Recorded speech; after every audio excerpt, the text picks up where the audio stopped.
G'day legends, Lake Aire's filling up. Exciting stuff. All them floodwaters from Queensland have finally made it down to South Australia. And we're about to see what an Aussie Salute is. You don't know what an Aussie Salute is? Check this pilot out we're about to see. Big love, mates. Wishing you well. The circle of life playing out in the heart of this great continent. Lake Eyre is filling with floodwaters. They're flowing in from thousands of kilometres away, of course, across Western Queensland. This video was captured by my next guest, Phil Van Wiegen. He's Arid Air's chief pilot. I caught up with him earlier and asked him if there's a lot of excitement in his outback town of Maree. Yeah, mate, there's a lot of interest in it at the moment. The phones are running pretty hot and the emails are coming in thick and fast. So, yeah, a lot of interest in it. It's a pretty unique opportunity and pretty amazing event to witness. And you're flying people out there just to have a look, or do you have scientists and others who are keen to get into the area? Obviously, we get a lot of tourists coming up just for a look. Like that's the main part of the business, I suppose. But, yeah, we're getting a few other people just interested in it, and yeah, for different aspects, coming up to have a look at different things, but mostly tourism and photography is what we're doing. It's quite extraordinary. You actually see the water flooding out over, you can see the front of the water as it floods down south into the basin, and there's a long way to go yet, isn't there, before you get even close to full? Oh, it's a long way to go. The water today is sort of just getting towards that southern end of the lake. That'll start filling up the bottom end Belt Bay, but there's a lot of water right back up, up back as far as Birdsville. The Cooper Creek hasn't even got here yet. It's got a lot of water to come, so it's going to run for a few months yet. And then it'll be around for a long while. You'll be looking forward to being very busy flying tourists and others around the area for months, maybe even a couple of years out of this. Yeah, it could be. That's right. Like the water, I think if you go sort of right back to even 74, they end up with water here for 2 or 3 years.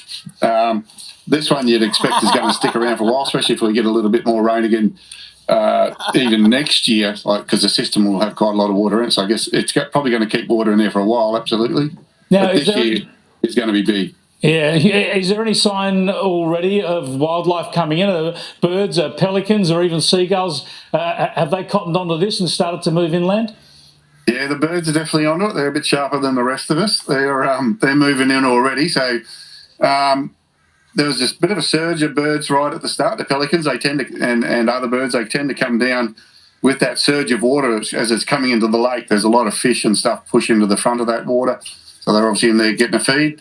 They're probably today when I was up there, not quite as many around at the moment, but they'll just be up in the river systems. But they're certainly all starting to migrate to this area at the moment. There'll be a huge amount of wildlife.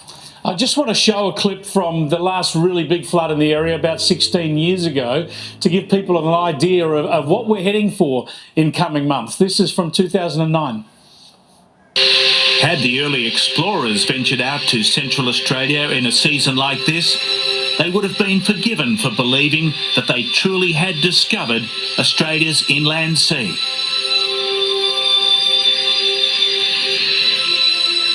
Even seagulls are found here, nesting on islands in the middle of Lake Eyre.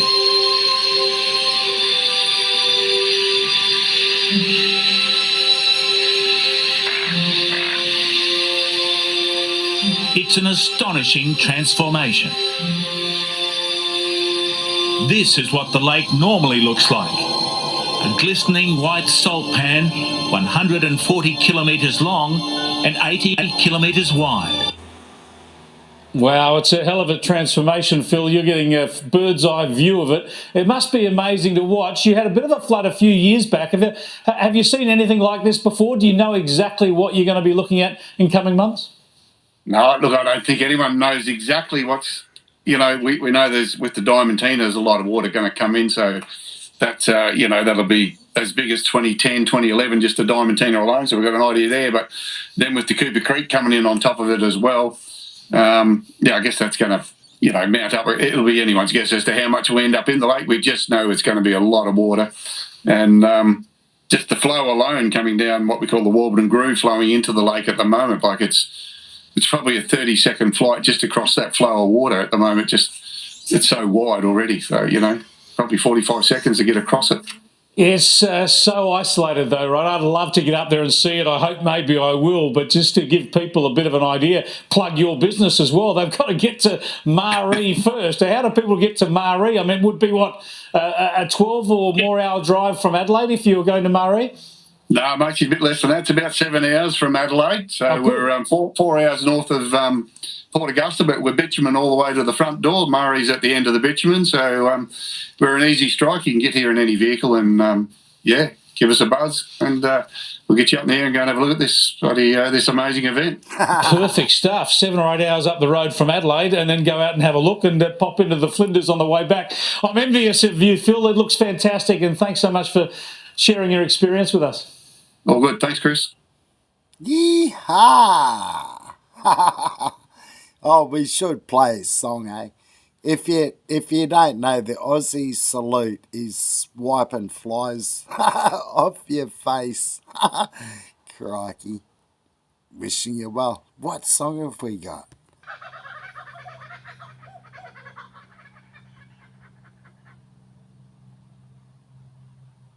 Let's roll.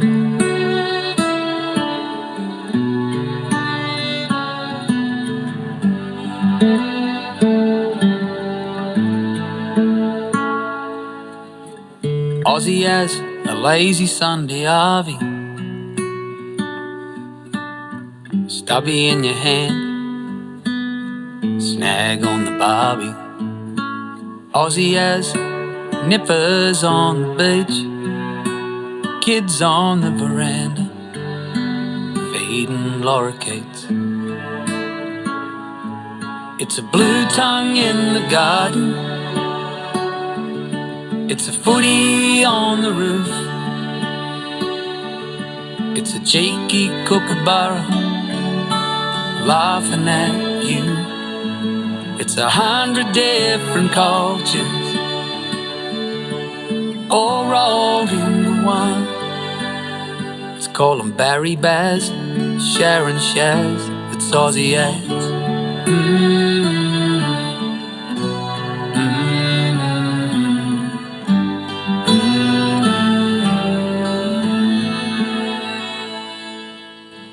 Aussie has a raffle and a pub, and chicken chow mein. Low battery. Aussie has a flutter on the cup, and $5 in the tin when the salvos show up.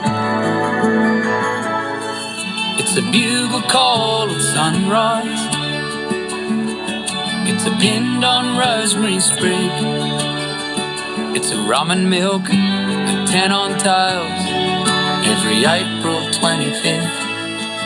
It's 100 different cultures all rolled into one. Let's call them Barry Baz, Sharon Shaz, it's Aussie as. 05 at Bathurst, a box of redheads matches, kids swinging on a Hills horse, and bindies in the grass.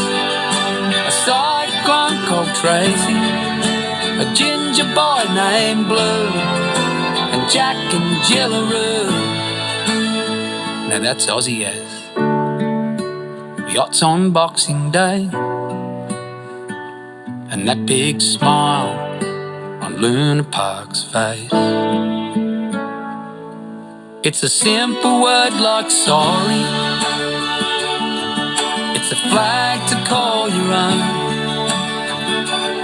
It's red, white and blue, and it's red, black and yellow.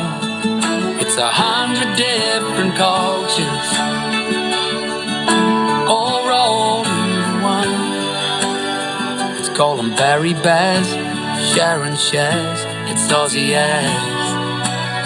A pair of tracky dads, Aussie as.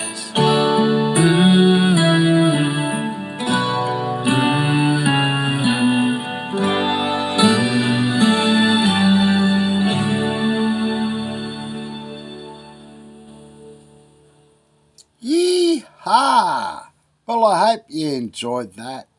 God bless you, mates. Wishing you well. Peace.